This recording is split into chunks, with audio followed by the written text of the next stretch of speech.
This program do not reflect the company, owners, management, staff, clients, or partners.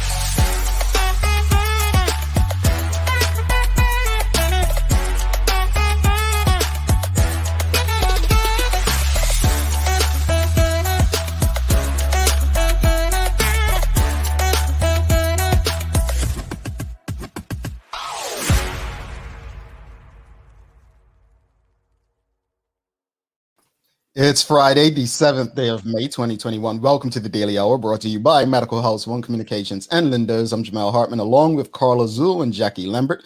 Thanks for making us part of your daily routine. If you're watching online, share the link. If you're on Facebook, start that watch party. If you're on Twitter, retweet it. If you're watching on Channel 82 or listening on the Full 100 radio station, call someone up. Let them know the show is on. Get the conversation out there. Trust me. After yesterday, Carla started some trouble. You might want to see what she's got to say today. And don't forget to engage and like with us, all that good stuff. Another good one today, as the Governor of Bermuda's Director of Culture, Dr. Kim Dismont-Robinson, is stopping by. The Daily Plate is the feud. So my good friends will be giving you some PG #1 answers only. But before we start, Carla just insulted me off the air before we came on, folks. She said that I started trouble last night. First off, I made one simple comment on my personal page, and I just said that the hotel rates that were provided last night seemed more about, given to the hotel industry, which has been starved, rather than, the safety of Bermudians. And apparently that got people all up in, whatever. And I love to instigate that. But in truth, folks, honestly, and I said this yesterday at the end of the show, I do not envy the position of the government, be it the premier. I disagree with them a lot, but I don't envy the position because they do have to make hard decisions. They do. Let's put that out there.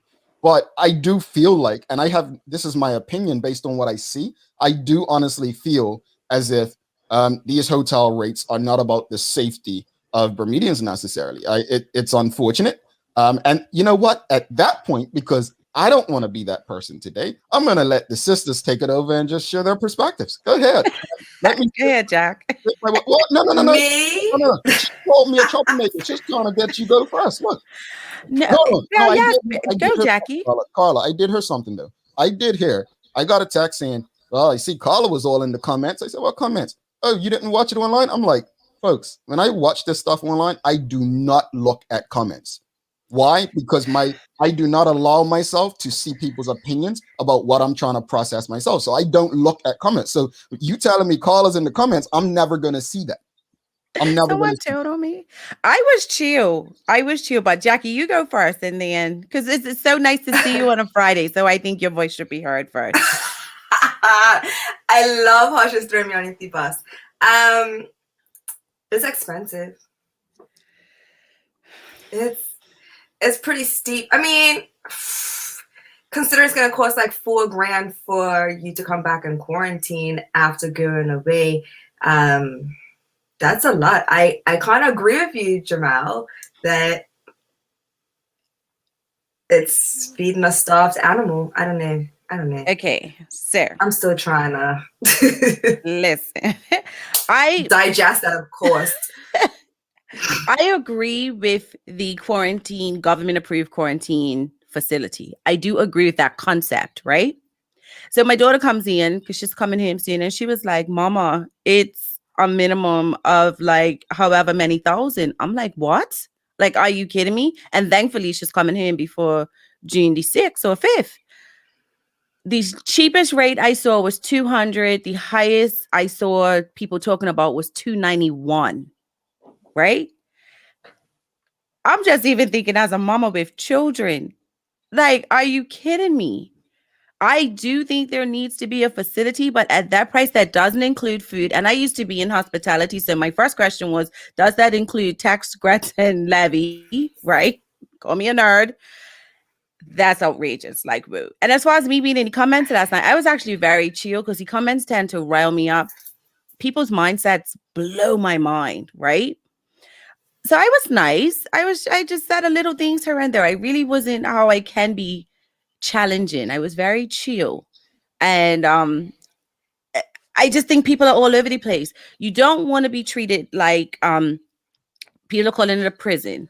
But yet you don't want the borders closed, but then you want the economy open. But then you're asking what's the importance of herd immunity. But then you're saying people are out of work. And I don't know if people truly understand the whole correlation between all of it. You can't have it all. The other thing, people do not understand the difference between quarantine and isolation. This morning, I saw people arguing about why is it if someone who is immunized and test positive can go home versus someone who has to stay in the facility for 2 weeks. Do people not understand, whether you like it or not, if you're vaccinated, you're less of a health risk? Like, it's just that simple. So I just think some people are picking at every little thing, and it's driving me crazy. Yeah. I just keep thinking about my most expensive trip, and I'm like, if I decide I want to go, and I'm going to use Carnival for example, if I decide I want to go Carnival, it's cheaper to go Carnival than it is to come back and quarantine if I'm not vaccinated. I thought it would be about, in my mind, I had $75 a night, right? I was like, because remember when people came back before, I think it was 60 or 75 at one point. And in fact, I know that Coco was promoting when you came home and used the code, it was 75. How it's going from 75 to 200 or 291, depending on where you stay. Wow. I just think that everyone's going to be very creative this summer. And if you're unsure, just watch Terry and I. We'll show you how to enjoy Bermuda. But are they going to regulate it? Are they going to regulate it? Because I saw one girl say, quarantine where? When I get off that plane, I'm going home. So are they going to have regiment people monitoring where each passenger goes? Because is it once you come off and if you take this category, you got to go in line A and then you get on the bus and go? Because if I'm going home to some people. That's their mindset. So how that's going to work? I can't wait to hear what Jamal has to say because his facial expressions. No, I'm just listening. I'm not. I mean, no, seriously, that's a whole cost in itself as far as monitoring. So Jamal gets off the plane. He's unvaccinated. I'm vaccinated. And we're got to go in different lines. And then what if Jamal wants to run out because Jamal's like, I'm going home. You can't tell me I can't go home. I see fights breaking out. I'm telling you. Scrap. That was childish. It's prepaid, right? You have to prepay before you leave. Because what if I come back and I skip out on the bill? I did see somebody say something about you have to adjust your travel dates to ensure that it's space in the facility. Because if you're returning on the 1st and the facility is booked up, then you must change it. Listen, it's a disaster. I see it happening. Who has that money? Some people do. But the average man, who has that money? That's like a $10,000 vacation. Like, is it per room or is it per person? Because what happens if I'm traveling as a family? No, it's per room. It's per room. But guess what? I have 3 children. So what if I decide to put 5 of us in a room together because I can't? And that's what we're gonna have to do, boo. And plus pay that authorization fee on top of that. You know how much for like a single mama of 3, how much that will cost me? And I saw somebody say something about a meal plan. So what if do they have dietary options? Like what if I'm gluten-free and dairy-free and I have this allergy and that allergy? So now I'm making it more difficult for you to supply my food. So like, can I get food dropped off? Who's paying the regiment if we're going to have to be driven like they used to? You know, remember they used to have to drive you to the facility. So this is a lot of cost. The whole process I'm forcing- okay with. It's the cost. Like when I saw that made me say I want to come home. I mean, I got vaccinated by one so far, right? That don't apply to me. But what about somebody that wants to come home that's not vaccinated? That's a heck of a lot of money. That's outrageous. All right. It just so reminds me of the I've listened to situation. you both for the last 10 minutes, right? I've watched comments for the last 10 minutes, and I think nobody's really hitting home on the overall conversation that we should be touching on here. And I think Carla just said something close to it, but no one said it. Like I legit sat her listen, and I'm like, nobody's really thought about this yet. This whole thing, we can go back and forth talking about how we feel about the rates. We can't get there without addressing the root. And the root, whether we like it or not, is the government of Bermuda trying to basically, what it seems like, squeeze people into getting the vaccination. That's what we have to address the root. There's other stuff here. We haven't discussed it since we broke the ResQuest story. Follow the money. I'm sick and tired of talking about surface BS. Seriously, we can talk till the calls come here and go circle and circle and circle. But we have to get to the roots of these issues. And that's what we need to be asking the audience today. That's what we need to be talking about. Circular conversations lead to nowhere. Without a compass, we just keep going round and round and round, and we're back talking about the same BS every day. What are the solutions to going forward? We could talk about people complaining about this side, complaining about that. Everybody has an opinion, but we must remember an opinion is really the lowest form of common knowledge there is. That's the sad truth nobody wants to understand or admit.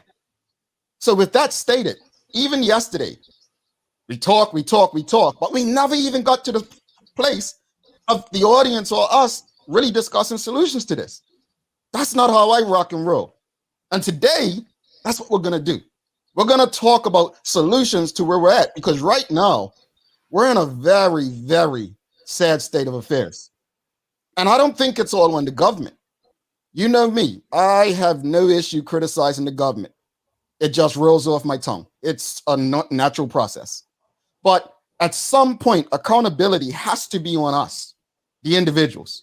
I admitted to you all that I got the vaccination by chance. I didn't qualify. I basically had to almost say I was obese.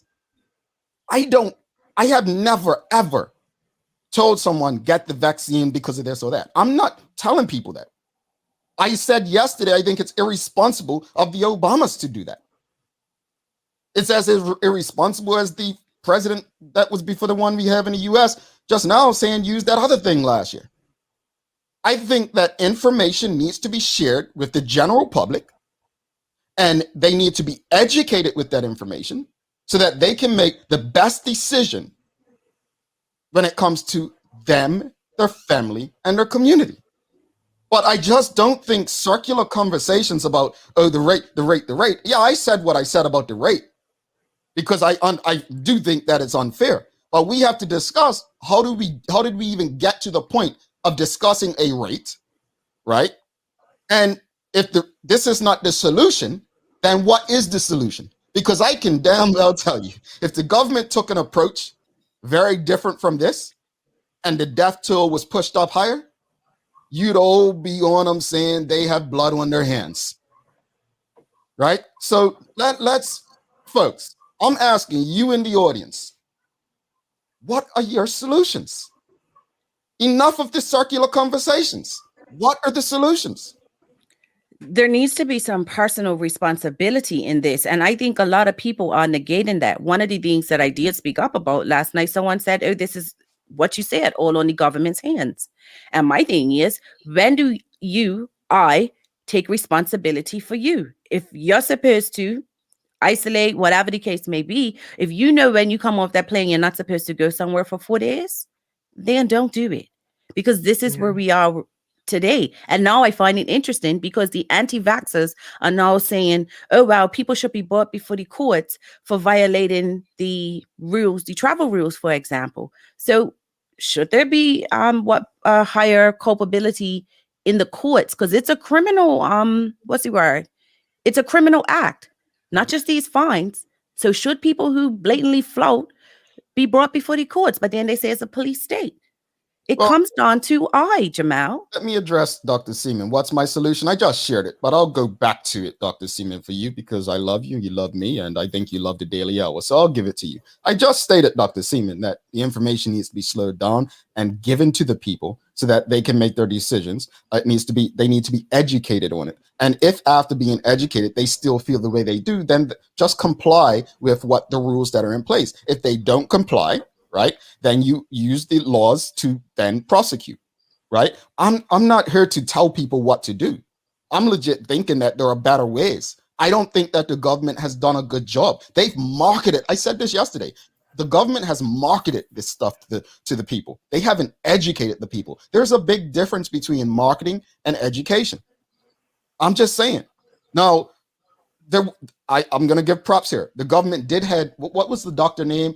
About 2 weeks ago, I watched it with the doctor. Dr. Oscott? Yes, he was that. That's what I mean by education. That was one time. He was so good. Yeah, right. So that needs to be consistent. I don't know if there's a cost to that, but that's what I mean by education. But every time I watch a press conference, it's like we're marketing. It's a sales pitch. And you can see, and this is one thing, you would think that the politicians and the people in charge would understand, is that if something's not working one way, you don't still, like if you I'm thinking of an analogy off the top of my head. So if it doesn't hit, don't stick it on me. But if you're trying to bang a nail in a piece of wood in one spot and it's not working, move to another spot on a piece of wood. And I just feel like the government keeps banging, and expect that it's going to change. The result's going to change. But again, I go back that there is personal responsibility because as much as I hear people talking about this and that, right? What I'm looking for is solutions, folks. What are the solutions? Dr. Kendra Lee Pearman says, where are the groups to talk with to give the solutions, right? Well, again, we have very high paid people in government, right? Maybe they can make that part of their job. I don't know, but I would love to believe that we, meaning us, the audience, this show, the Daily Hour family, that we can have these kind of conversations. And you know what? Someone take this and said, hey, Sheikah Rana or Teresa Stewart or Dr. Pearman or Dr. Seaman had a great idea on the Daily Hour. Maybe we should consider this. But I think that would probably, no, we're dealing with people with egos that probably won't consider it, but we're doing our part at that point is my point, folks. But it has to be education, not marketing. No one, Teresa Stewart says it here. No one likes a sales pitch, not one of us. Let's be honest. Yes, and to repeat what Carla said yesterday, when I've been saying for months. Yes, we understand. People believe, like they want to believe what they want to believe. But you have to respond to that in a manner as responsible government that's going to probably make the situation a bit easier. I don't think it's been de-escalated. I refuse in my position to tell people they should get vaccinated because it was a personal choice for me. And just like foods or drinking or everything affects each one of us differently. That's it. Dr. Pearman makes a great point. Talk with us, not at us. That's all. I mean, any final words on that before we head to the news break, my friends? Find that money if you want to travel, people. Yeah. Well, let's go to some comments. Jody, Virgil, Carla. It would also be good to invest in an app. Each person can pay to download the app, and then we all have to be honest and quarantine properly, not visiting others' personal responsibility. No, Francis Jacks. Their presentation has been wrong from day one. I agree that education is key. All right. Cherie Dills says, outside of the cost, 2 weeks of hotel quarantine feels inhumane, in particular if you are not sick. Locking healthy people away in a room, it's unhealthy and inhumane. Even in jail, you get an hour or so out in the yard. Let people quarantine at home, but away from people. Limited outdoor exercise should be allowed. Tracking bracelets and stronger penalties for violations would be my solution. So it's a heavy topic. It's a heavy topic. Verlinda Shield says, if you choose not to be vaccinated and can't afford the quarantine rules, don't travel for leisure, vacation here, sorry. People who have to travel for medical reasons don't have to quarantine.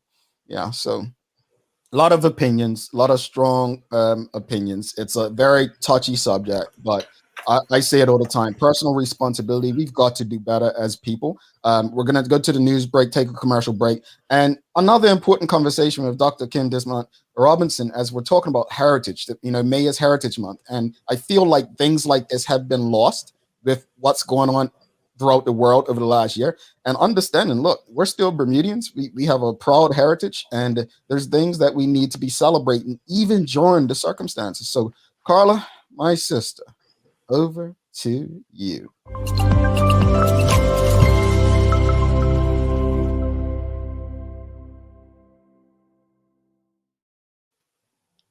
In breaking news out of Atlanta this morning, Atlanta Mayor Keisha Lance Bottom has announced late on Thursday that she will not seek a second term, an election year surprise that marks a sharp turnabout for the city's second Black woman executive. Bottoms, 51, announced she would not return for re-election during a private call, the Atlanta Journal-Constitution has reported. A short time after reports broke last night, she later confirmed her intentions with an open letter shared on Twitter and DearATL.com. It is with deep emotion that I hold my head high and choose not to seek another term as mayor, she says, saying she prayed over the decision with her husband, Derek, who is an executive at the Home Depot Incorporation. The mayor is expected to speak publicly this morning. Bottoms, the second Black woman ever elected mayor in the city, has previously announced she would be running for a second term, holding a fundraising event with President Joe Biden. She made headlines last year when it was announced that she was in consideration as Biden's running mate. The history of Space Day stretches back to the very beginning of the universe, when the Big Bang made its grand entrance on history and kicked existence, life, and everything else as we know it into action. In more modern terms, International Space Day started as plain as simple Space Day in 1997. The day was created to observe the many wonders of unknown space that our planet and plenty of others floats in. Furthermore, it will encourage children to have more of an interest in the scientific field. In 2001, Senator John Glenn, himself a former astronaut, changed the day to International Space Day to widen its scope of celebration across the world. Turning to weather, the temperature in Bermuda is expected to reach a high of 77 today. Baltimore, Maryland will see a high of 66, and Bristol, UK, a high of 56. That's your Daily Hour news break. Gee, Carla, I ain't even had that pop up. So Mayor Lance Bottoms is done. That's quite news. I wonder who's going to be running for that. That's big news. But I do wonder if she's going to be moving on to higher waters, probably on a federal level. But that's interesting. Thanks for that. We're going to take a quick break. We'll be back with Dr. Kim Dismont-Robinson from the Department of Culture. Really fun conversation coming up. So don't go anywhere. All right, share the link. You know what to do. Mom's celebrating her 70th birthday next month. Have you noticed her age is catching up with her? Yeah. Plus, she's having a hard time getting up and around like she's used to. I would sure hate to see her fall. At Medical House Limited, we can help make life situations easier. We have electric beds, motorized scooters, bath stools, walkers, you name it. Mom's been real good to us. We'll get her birthday and Christmas gifts from Medical House. Medical House has relocated next to the Dendy Town Field. Number 6 Bakery Lane, Pembroke. Telephone 292-3622. Spring has sprung and it's time for the Friends of Hospice Butterfly Blast annual raffle. The butterflies are emerging bigger and better than before this year, and there's over $40,000 worth of prizes to make things more exciting. 3 Caterpillar raffles containing $1,000 gift certificates leading up to the main draw. There are multiple chances to win, so buy early and increase your odds of winning. So spring into action and get yours today. Check our Facebook page, Friends of Hospice Bermuda, for details, or call 232-0859. Lindos, why go anyplace else? All right, welcome back to the big show. Carlos, Jackie Lambert, myself, Shamow Hartman. It's the Daily Hour, brought to you by Medical House One Communications, Lindos, and our friends over at Channel 82, where you can stream this and many other locally produced shows. I just want to touch on something before we bring Dr. Dismont-Robinson on, and that's the fact that, remember, Dr. R. Scott was his name, right? You said, Carl? Mm-hmm. Yeah.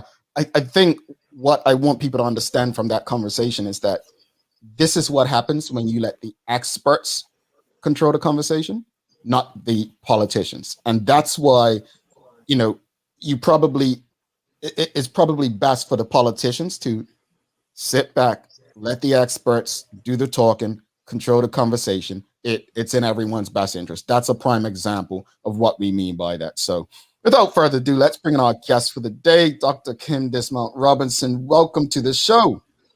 Good morning and happy Heritage Month. How are you today? Good morning. We're good. It's Heritage Month for me all the time. Look at the gum bears in the back. See, I love it. Always prepared. But, thank you for doing this with us. Really appreciate you. Obviously, with what's going on in the world over the last year, as I just stated, some things do get forgotten. And culture is something that probably isn't on top of people's minds. But just speak to us before we get into the conversation. What is the Department of Culture responsible for in Bermuda?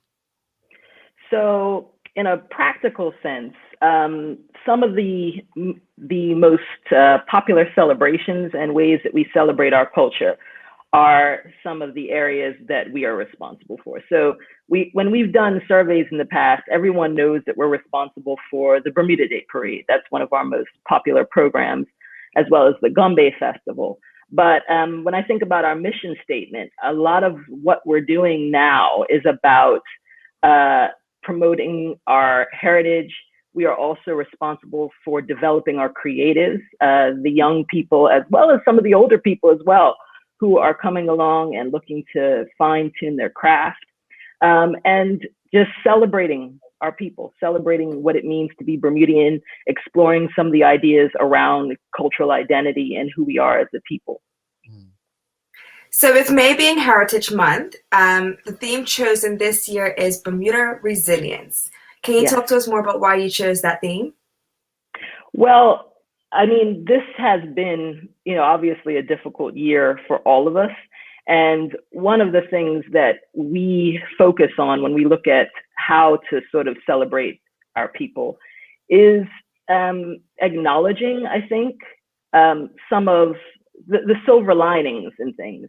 And, when we think about what we've all had to sort of experience in this year of pandemic, I think it's very much about sort of reaching back to our roots, thinking about what has sort of endured over time and what some of our sources of strength have been.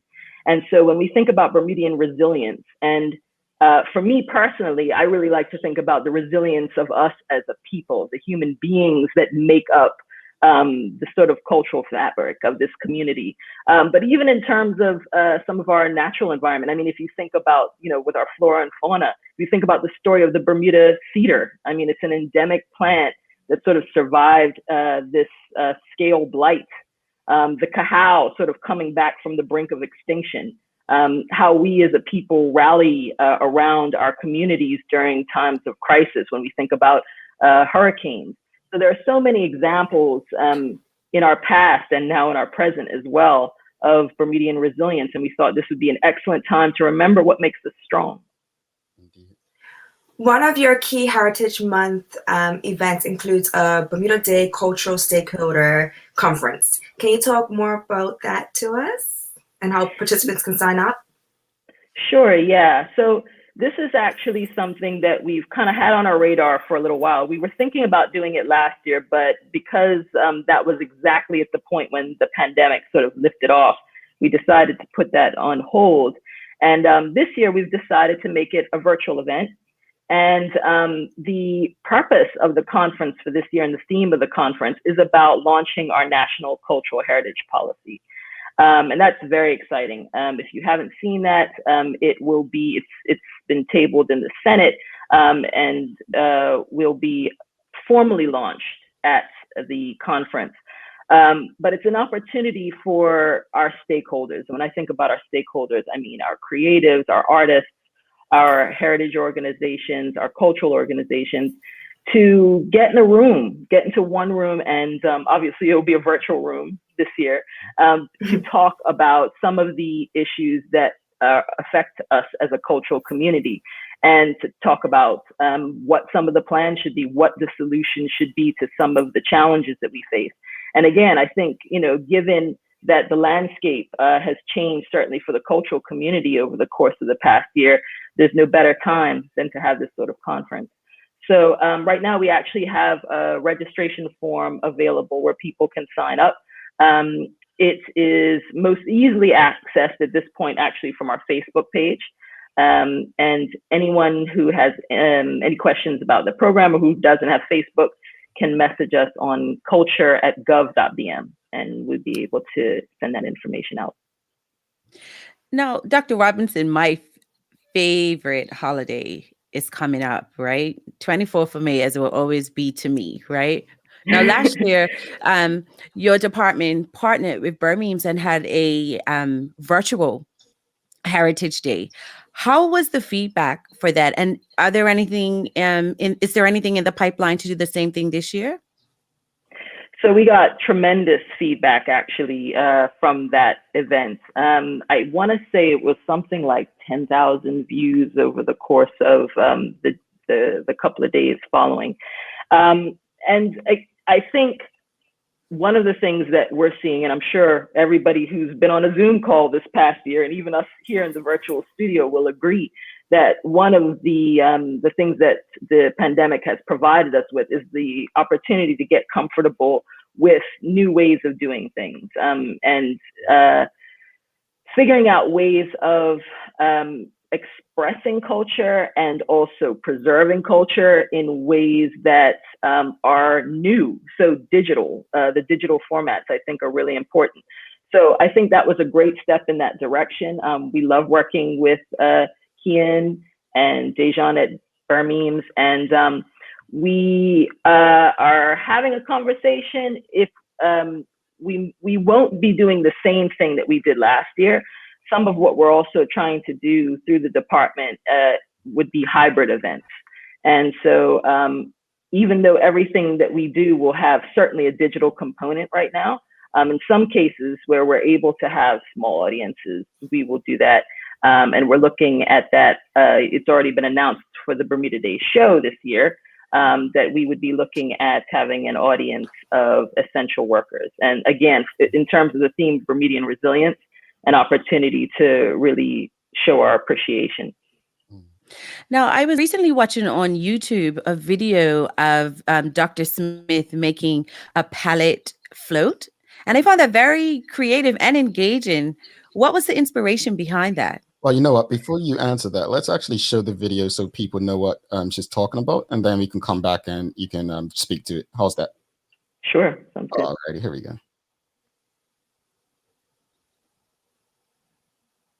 I had never built or considered a pallet-sized float before now. I have built full-sized ones, and I have found that building miniature ones can be exciting too. For this float, I thought of many concepts and eventually chose to focus on the island's former defense system, its fortifications. And this one, or these represent resilience. And this one is one of my favorites, the Martello Tower at Ferry Reach. It's important to determine your concept early so that you can know what you need to get. And if it's based on something that already exists, you can get photographs. Martello Tower is flat-topped and cylindrical and inside a moat on top of a hill. There's a fence all around it and a cannon and a flag on top. I had an old pallet, a bucket, cardboard, and lots of ideas of using natural materials, and so I got to work. For my form, I use cardboard. You can use chicken wire as well. For your adhesion, use hot glue. White glue takes longer to dry. Also use staples, staple gun. Some elements may need to be screwed into place.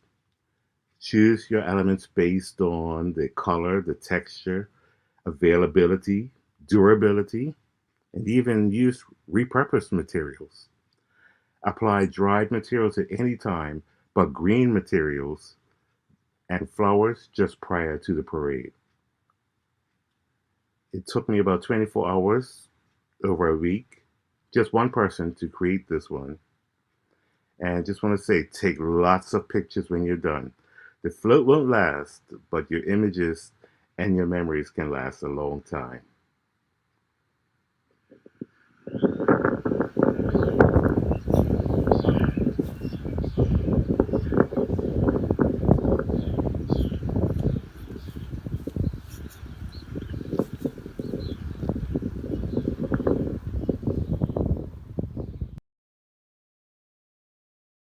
That was cool. Go ahead, Doctor. Well, I gotta say, this is probably right now my sort of favorite thing that we're doing for Heritage Month. This came about, if you think about the idea of, like, you know, if you go to a nice restaurant, you get a deconstructed dessert. We're thinking about ways we can sort of have a reimagined Heritage Month. And we thought about this as a sort of deconstructed float project that we normally do. I mean, the floats have been such a big part of the Bermuda Day Parade. And particularly when we were involved in the stay-at-home order, we thought about the idea of, like, okay, how can we still do something? And with this mini float challenge, we're partnering with Kaleidoscope Arts Foundation. So thank you to Kaleidoscope. And what we thought about doing was basically saying, okay, what's manageable that people can actually work with in their homes if needs be. And so we thought about the idea of saying, okay, if you take a pallet, so just something that, you know, is normally just a part of shipping, it's easy to get, and appreciation to Rose Sperling, BGA, and Butterfield and Vallis, because they've actually offered to supply pallets for free to the community who want to take up this challenge. The pallets are available at Kaleidoscope. It's contactless pickup. People can just swing by and just grab a pallet from the parking lot there. But yeah, how could we create something? And so what we decided to do was to keep the same categories, the natural heritage category, upcycled, and the art category. And the art category is basically anything that doesn't fall into the other two categories. And to say, basically, why not try to create something no larger than a pallet, so 4x4. And we provided deliberately very little else in the way of instruction, because we're very interested to see what people will come up with. And the idea is this is something that could be very small, actually. It doesn't have to take up the whole 4x4 foot space. And this is an opportunity to put your imagination to work, to look around and just see what you've got, you know, sitting around your yard and your garage and making something creative. This is something that younger children can do, but it's also something that can be done as a family. And it's also something that, for example, if either charities or companies want to participate, they can give our local artists some support and commission an artist. So that's one of the things that we're doing. We've actually asked Dr. Edwin Smith, the video you just saw. So that was his example of something that is accessible, that's something that people could do quite easily, just working with basic materials. We're also working with Russell Demora, the artist Russell Demora, as well as James Cooper. And yeah, we're very excited about what they might come up with. So Kaleidoscope is going to be offering some pre-recorded tutorials to give people inspiration on it. So there's going to be 3 tutorials. One is going to be where they talk about building that basic structure. So like what you saw with Dr. Smith, how he used the paint bucket and some styrofoam, that sort of thing. The other 2 will be about decorating. So one will be about using recycled materials, and the other tutorial will be available to talk about using natural materials. So those will be available, I think, end of next week for people who need a little bit of an extra push. And if people go to the Kaleidoscope's Facebook page, there will also be prompts there to get people thinking as well as troubleshooting. So let's say you start working on your float and you're like, I can't figure out how to get this to stick, or what material should I use for what I'm trying to accomplish here, and people can just chat through it. So we're really excited about it. I think it's going to be a cool thing. And I think that some of what we're doing over the course of this year, it's actually given us a lot of ideas too about, there are certain things we did specifically because it's the pandemic and we wanted to do something. But there are certain things where it's actually allowed us to think sort of outside the box on programs that we will want to continue in the future. And this, I think, might be one of them. I think it's pretty cool. I agree. It actually ties in to what I was going to ask you next, because I mean, the pandemic has wreaked havoc and caused the cancellation of so many events in Bermuda over the last year. How has your department been able to maintain momentum despite there being no national physical celebrations that Bermudians love? Well, I mean, we have a great team. We're a very small team. There's only 7 of us in total right now. And we just have tried as best as possible to stay agile.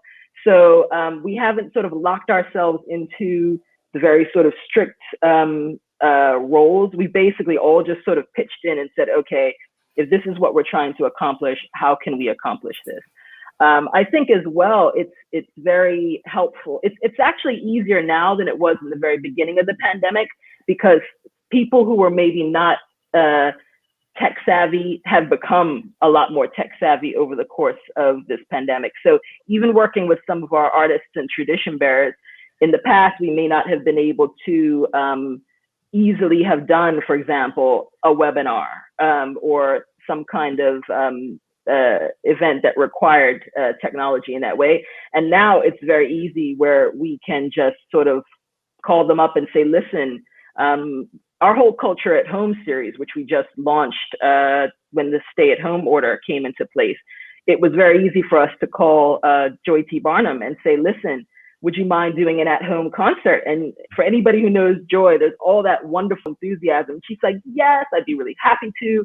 And, we had like she had a whole set designed in her living room and, with bougainvillea, and she had, costume changes from her pajamas.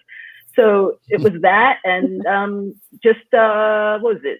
2 days ago, yeah, we had a webinar with Ronnie Shamow, the banana doll maker, which people loved, and we just set it up. She had her webinar. She was able to set it up all on her side.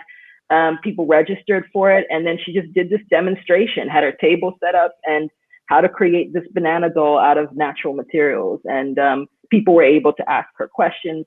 So I think. I love digital technology. And so for me personally, I love the fact that this is now going to be a regular part of how we sort of work and live. I think there should, I'm happy to continue with that.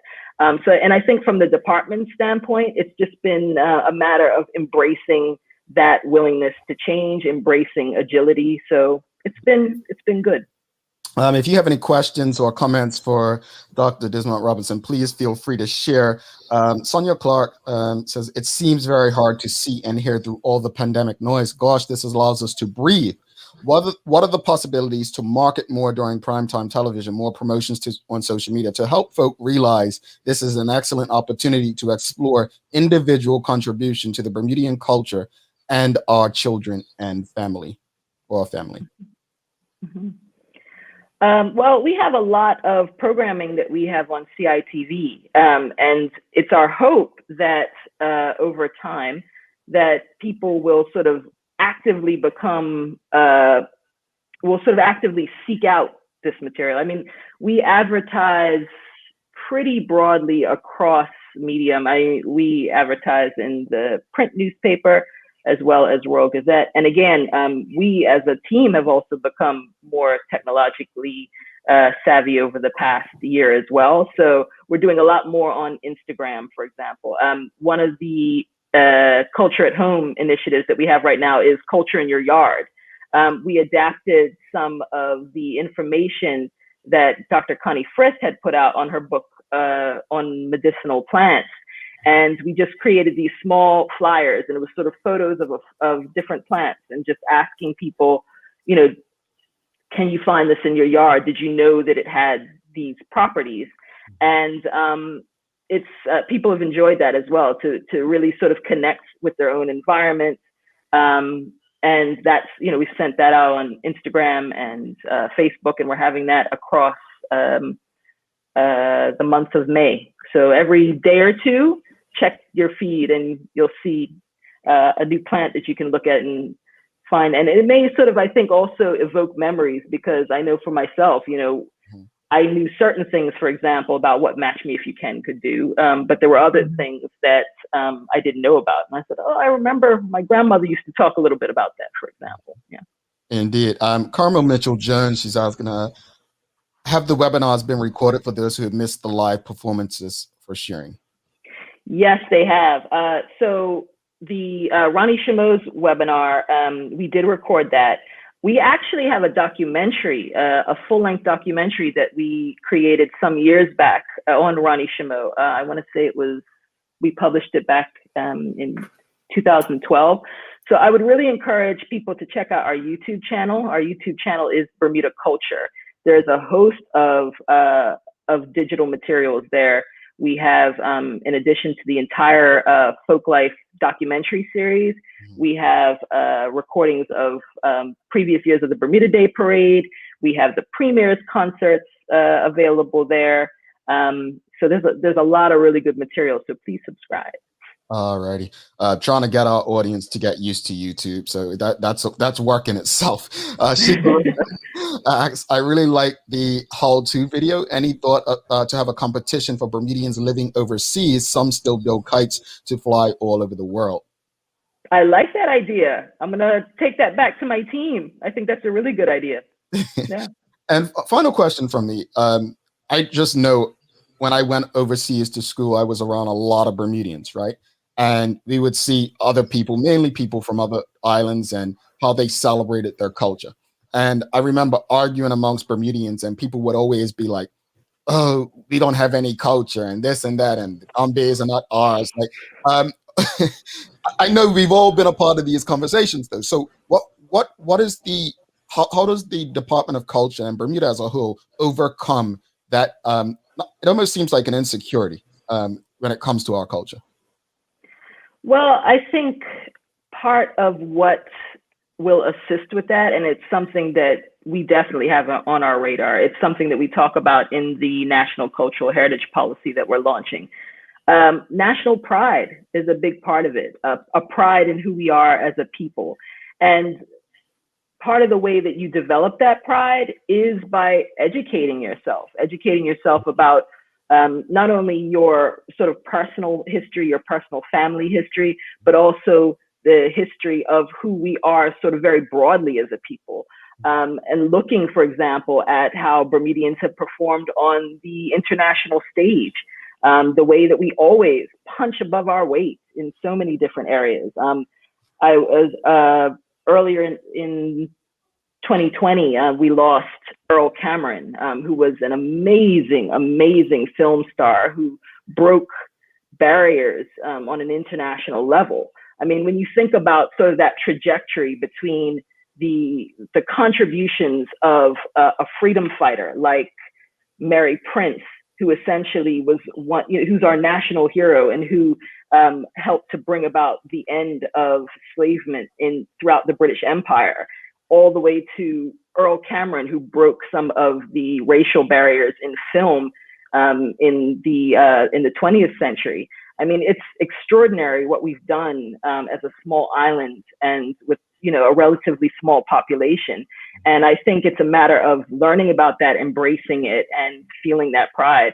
And I think when that happens, it's a natural outcome that people will accept that we do indeed have a culture and to me, I mean, again, I work in the field, so obviously there's no question whatsoever in my mind. And I think if you've ever gone, at the very least, consider the contrast. If you've ever gone anywhere else and felt different, how is it that you're different? Why is it that you're different? Sometimes people don't fully understand what their culture is until they understand what it is in contrast to other people's culture. Indeed. Very true.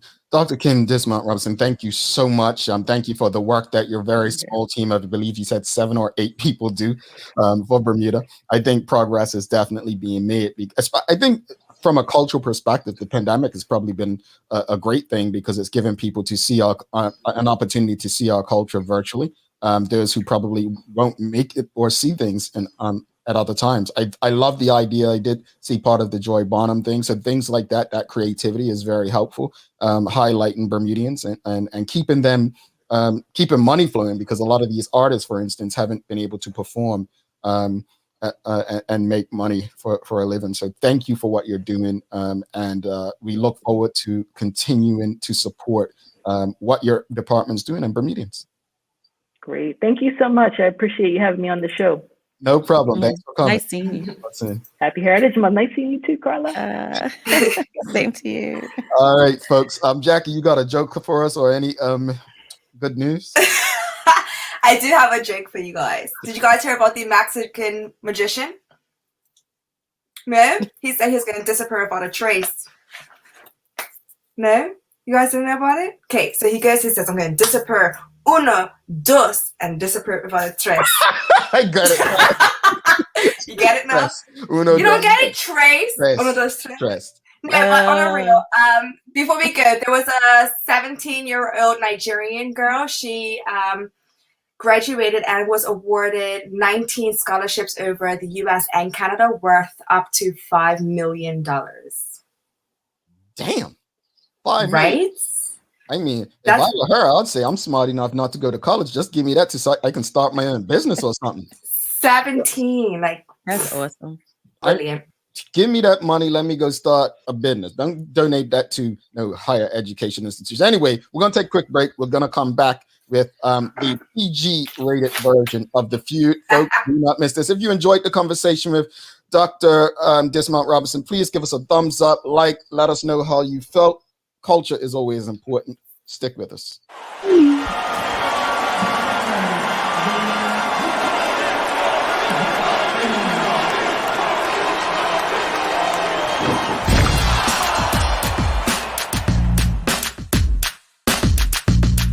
At Bermuda Communications Group Limited, we love to help businesses and organizations of all sizes across various industries.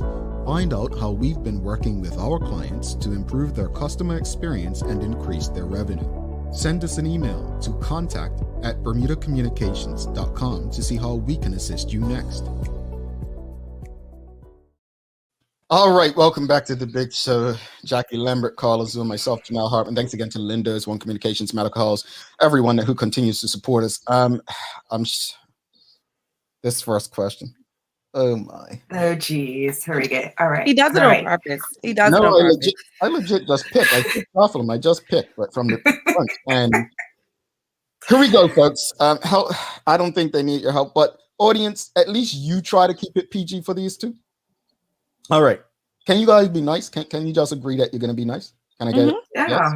I'm a nice person. Here we go. Name something that gets hot when it's turned on. A man. We see you I got it right. Jackie, you got it.